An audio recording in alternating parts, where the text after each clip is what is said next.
Hey everybody, it's Oracle back here once again, and we got a really good video here, and it is going to be on Halloween H2O. Definitely one of my favorites in the Halloween franchise, and let's get this party started with some of the things that I like about it, and this is why I like this movie so much, and I have been a big fan of it ever since. It's really been growing on me for all these years. It came out in '98. So we got the masks. Now, I want to say something about the masks. There are 4 different masks in this film, and that's one of the negative things that a lot of people don't like.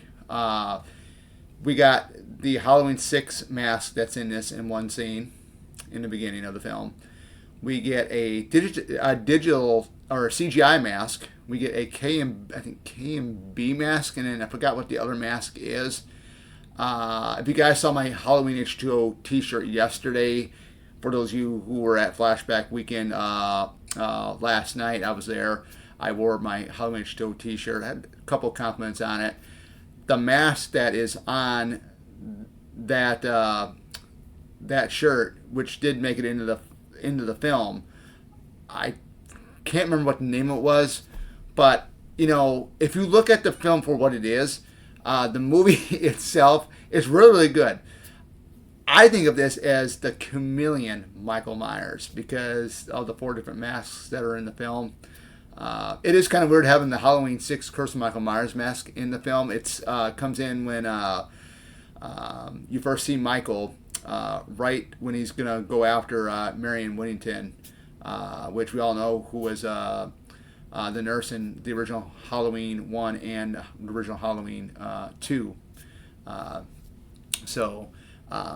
It looked cool. You can tell that's where it was from. The CGI mask, you definitely can tell it comes in right before Charlie meets his demise.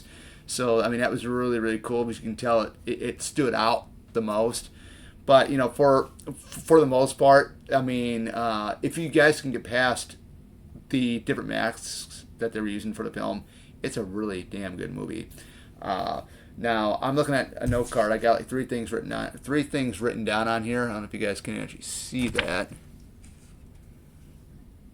Yeah, it might be a little bit too hard to read. Hillcrest Academy, where this actually takes place. This takes place in California. It's not in Haddonfield this time. They were in Langdon, Illinois, where Mary Whittington was staying at. So I think it was really unique because you know you look at Jason Takes Manhattan that was on the boat for most of the time, and then you know you get to one part where it's actual Times Square. They're actually in New York. Then the rest of it that was filmed for New York was Vancouver. You get to Jason X. It's basically you know Jason in space, but they did something kind of different here.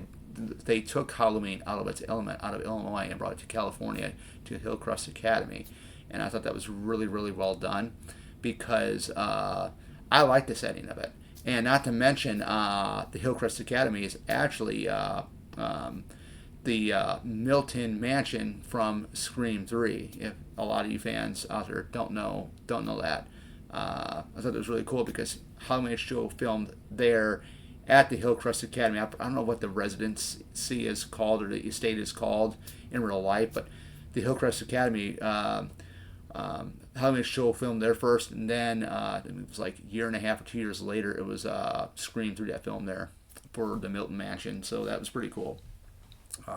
I love the aspect of that because it was a different environment. I mean, you can tell it was fall. Some people don't like the fact that Halloween H2O doesn't feel like a Halloween movie, and I can see that. California doesn't have like the fall setting because they barely get winter, they barely get fall. But I mean that's you know typical. That's you know California. Same thing I believe in Florida. They get all the warmer weather. But let's go down to the cast here. Now I'm gonna get me a bottle of water here. So you know it's a lot to take in, a lot to talk about. The cast. We get this is the 20th anniversary of Jamie Lee Curtis's acting career. So what better way to call it Halloween H2O? To me, this is the strong point of Laurie Strode. I love this version of Laurie Strode. get to see her transcend from the first two films to H2O here, because we're not counting the David Gordon Green stuff. But it was really, really fun. I mean, I love, Jamie Lee Curtis as an actress. I mean, I've seen her in a lot of things. I mean, she broke out of the horror genre and got into other things, and like True Lies and Freaky Friday, and she's got the new one coming out, Freakier Friday, with Lindsay Lohan and stuff like that. But she really, is an icon, and when you think of Laurie Strode, you think Laurie Strode with long hair. They incorporated the long hair back into the David Gordon Green trilogy, which I didn't really like, because they kind of mimicked what she was supposed to look like in the '78 version of the film. But I always liked the short hair on Jamie Lee. There's women that can rock the short hair look, and others, it's like, not too many women can rock the short hair look, but Jamie Lee can rock it with that. And I kind of like that, and I kind of like the attire that she had on when we get to the third act. The strong point is when she basically goes, and you have John and Molly. I think that's Josh Hartnett, or Michelle Williams' character's name, Molly, I believe. Yeah, I think I'm right on that one. With that whole thing there, it's like when after what had happened, she's basically, it's time for Lori to fight. Time to face Michael one-on-one. I mean, this way and that way. I thought that was really badass the way it was done, and really, really great. There's not enough kills in here, but then if you look back at it, I was counting the kills from the original film. I mean, you had Bob, you had Linda, you had Annie, you had the truck driver at the beginning when Loomis discovers the truck driver along the lines of the railroad tracks. So it's basically 4 people. So in this one, you get Marion Williamson that gets killed off. You get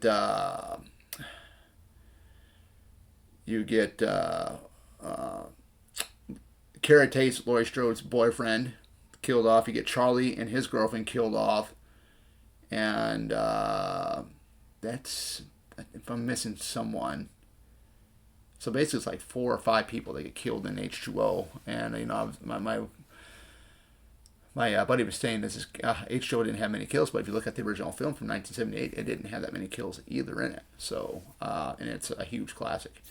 But besides Laurie Strode, Jamie Lee Curtis, we do get the introduction to Josh Hartnett as John in this film. This is, what a hell of a way to be introduced as an actor in film, to do this, because 20 years earlier it was Jamie Lee Curtis's first starring role. It was in Halloween. So that was really cool how they did that. Then you get along the lines of, you get LL Cool J in there that plays Ronnie, the security guard. You get Michelle Williams. She was like pretty much hot off Dawson's Creek at the time. Of course, she was also in the first 2 Venom movies, which I thought they were really, really great. The third one was not that great, but it is what it is. You do get Jodie Lynn O'Keefe, I think that's how you say her name. She was Taylor Vaughn, and She's All That. That starred Freddie Prinze Jr. and Rachel Lee Cook. She also played the daughter of Don Johnson in the '90s show Nash Bridges. She's been around for a while. So, and of course you got Alan Arkin. Not really familiar with his body of work at all, but just very, very good stuff. Very, very good stuff. I love the vibe, because you do get the score. The score's done by somebody else, but it's also association with Marco Beltrami. So you do get Scream vibes, because you got to think, this came out in '98. Scream came out in '96. Then you had '97. You had I Know What You Did Last Summer, and then '98 was I Still Know What You Did Last Summer. And then you had Urban Legend, and then you had this Halloween H2O. So I don't know which ones came out in order in '98. Whether I Still Know came out, Urban Legends, or H2O came out. I don't know what order those came out. I'll have to look online. But yeah, so I mean, this is, it's very real centric, Scream centric into it, and you do get a scene in there where Molly and her Jodie Lynn's character, they're in their room, and Scream 2. There's a scene with Scream 2 where it shows Sarah Michelle Gellar getting a call from Ghostface. and that was so cool just to see that little nod to to the Scream franchise. At the time, it was just Scream 1 and 2 at that point, but Scream 3 hadn't came out. They came out in 2000. But the neat thing about this film, and I really liked about it, is the director, Steve Miner, the director of Friday the 13th Parts 2 and Part 3, directed this film. He's come out with some really great films. This is one of my favorite films that he has done. Some people, when I wore my T-shirt yesterday, I had two ladies come up to me and they says, "Man, I really love that shirt. That's one of the best scenes in the film. This film doesn't get that much love, but it's nice to know that there's other fans of this film that are around, and I agree. And I've always loved H2O for what it is. The music is good. I love how they blended some of the original music a little bit in there. They kind of tweaked it up a little bit, just stuff like that. But yeah, for the most part, I think my favorite kill in this film would have to be, God, it's a tough one because I love what's his name's character. Let me look his character's name up. Alan Arkin's character here. That's kind of bugging me right now because I want to find out. Let's see here. All right. Give me a couple minutes, guys, here.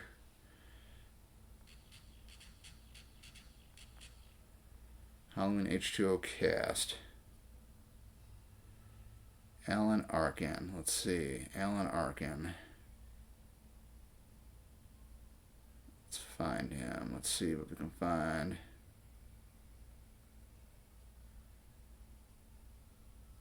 Doesn't really, well, it doesn't say, but he should pop up on here somewhere.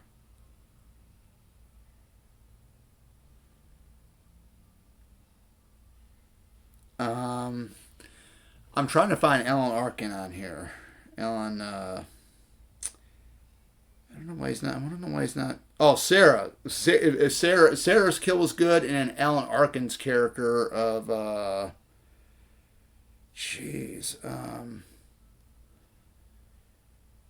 cast. Let's go to Internet Movie Database. Maybe we'll find it there.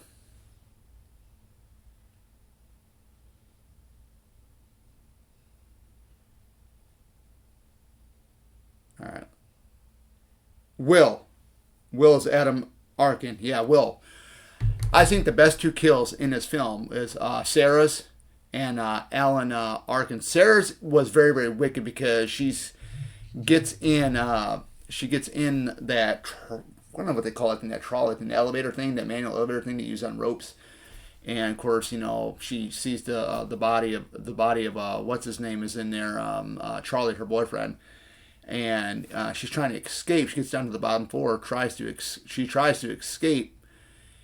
Her leg is still on the ledge of where the landing is at, and Michael cuts the rope, and that crushes down right onto her one leg. And when you see her kind of hop off the ledge of it, her leg is pretty much not intact to her upper body right here, which was pretty grotesque at the time when I first saw it. I'm like, man, this is wild, this is gnarly, this is crazy. Adam Arkin's kill is a mimic to one of the nurses that was killed in Halloween 2, where Michael stabs her in the back, just lifts her up. But the effect of the Adam Arkin, Will's kill, they added a little extra thing.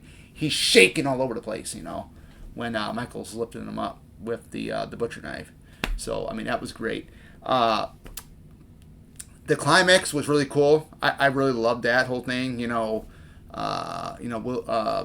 whole thing between Michael and Lori, that confrontation. That was really cool. Where she fought back, stuff like that. I thought it was really, really well done.